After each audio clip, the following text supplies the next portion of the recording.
Proponents of a $15 minimum wage are finding support in the House, but as Morgan Wright reports, legislation faces a tough road in the Republican-controlled Senate.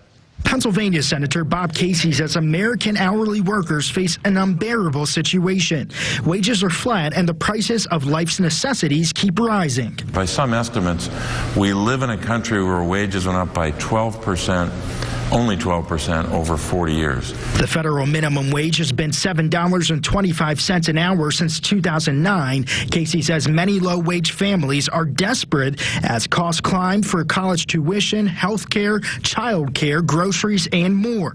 He says Congress must find a way to get wages up and drive costs down. A generation of Americans are facing the prospect of making a hell of a lot less money in real dollar terms than their parents. Casey is a Senate co-sponsor of the Raise the Wage Act to increase the federal minimum wage to $15 an hour over the next 6 years. But the legislation has been met with skepticism from Republican lawmakers. Individual industries, individual employers must decide what's the best wage for their employees. Republican Congressman John Joyce of Pennsylvania.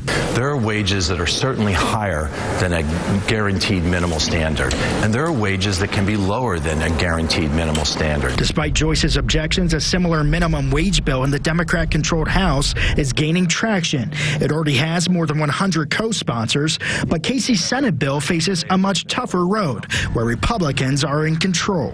In Washington, Morgan Wright, Jet 24 Action News.